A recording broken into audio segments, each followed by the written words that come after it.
Welcome to தித்திக்கருசி. இன்றைக்கி நம்ம வந்து ஒரு சூப்பரான சுவையான கிறிஸ்பியான ஒரு வாழைக்காய் பக்கோடா பார்க்க போகிறோம்.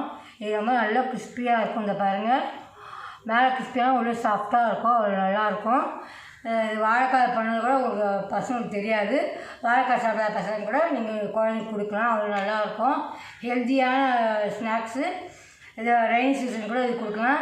இது எப்படி செய்து பார்க்கலாம் வாங்க. இதுக்கு தேவையான பொருட்கள் என்னென்னு பார்க்கலாம். இதுக்கு முன்னாடி இந்த இது ஸ்நாக்ஸ் சாப்பிட்டுக்க மாட்டீங்க, அவ்வளோ நல்லா கிறிஸ்பாக இருக்கும். இந்த ஸ்நாக்ஸ்க்கு பேர் வந்து வாழைக்காய் பக்கோடா. இது ரொம்ப சூப்பரானு பார்க்கலாம். நான் 2 வாழைக்காய் எடுத்து வச்சுருக்கேன். கடல மாவு வந்து 1/2 கப் கடல மாவு, கார்ன்ஃப்ளவர் வந்து 2 டேபிள் ஸ்பூன் எடுத்துருக்கேன். இஞ்சி வந்து இந்த மாதிரி துருவி வச்சுருக்கேன். ஓமம் வந்து 1/4 டீஸ்பூன், மஞ்சள்தூள் வந்து 1/2 டீஸ்பூன், ரெட் சில்லி பவுடர் வந்து அதுவும் 1/2 டீஸ்பூனு, உப்பு தேவையான அளவு, கரம் மசாலாவை வந்து 1/2 டீஸ்பூன், கருவேப்பிலை தேவையான அளவு. இதான் இதுக்கு தேவையான பொருட்கள்.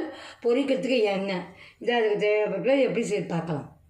வாழைக்காவை தோல் எடுத்துகிட்டு நம்ம திருவிக்கலாம். நம்ம இப்போ தோல் எடுத்தாச்சு. இப்போ நம்ம இந்த சீவிக்கலாம்.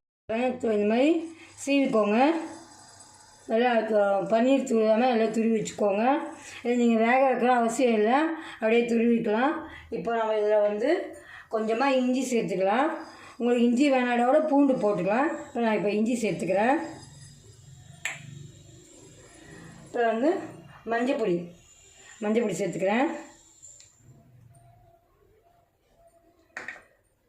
அப்புறம் ரெட் சில்லி பவுடர், தனி மிளகாய் தூள், அது சேர்த்துக்கோங்க. அப்புறம் கரம் மசாலா சேர்த்துக்கோங்க.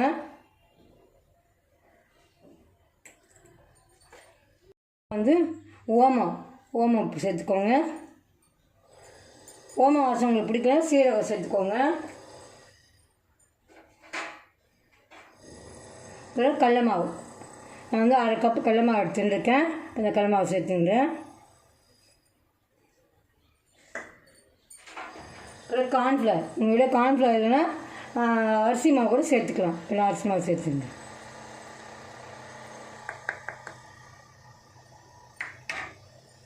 இதுக்கு தேவையான உப்பு நம்ம சேர்த்துருவோம். சேர்த்து நம்ம நல்லா கலந்து விட்டுப்போம். இதுக்கு தண்ணியில் எதுவும் சேர்க்கணுன்ற அவசியம் இல்லை, நம்ம அப்படியே கலந்து விட்டுக்கலாம். கொஞ்சமாக கருவேப்பிலையை பிச்சு சேர்த்துப்போம்.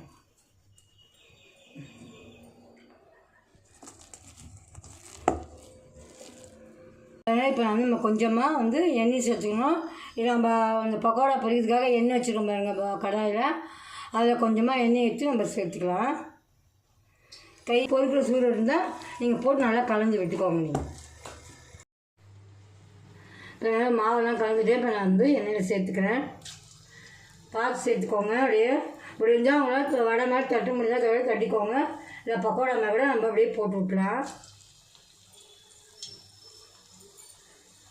மீடியம் ஃப்ளேமில் வச்சு இது போட்டு பொரித்து எடுத்துக்கோங்க. இந்த மாதிரி பதத்துக்கு எடுத்துக்கோங்க. பாருங்கள், இந்த மாதிரி பதத்துக்கு எடுத்துக்கோங்க. அப்போ தான் உங்களுக்கு நல்லாயிருக்கும். இப்போ நல்லா வந்து கோல்டன் ப்ரௌனாக பொரித்து எடுத்துக்கணும். மீடியம் ஃப்ளேமில் வச்சு பொரித்து எடுத்துக்கோங்க. இப்போ கலர் மாறுது. நல்லா ஒரு சூப்பராக இருக்கும். இது ஈவினிங் ஸ்நாக்ஸ்க்கு நல்லா மழை பெஞ்சதுன்னா மழை சூடான ஒரு டீயும் இந்த வாழைக்காய் பக்கோடா சாப்பிட்டு பாருங்கள். சூப்பராக இருக்கும், அல்டிமேட்டாக இருக்கும் உங்களுக்கு.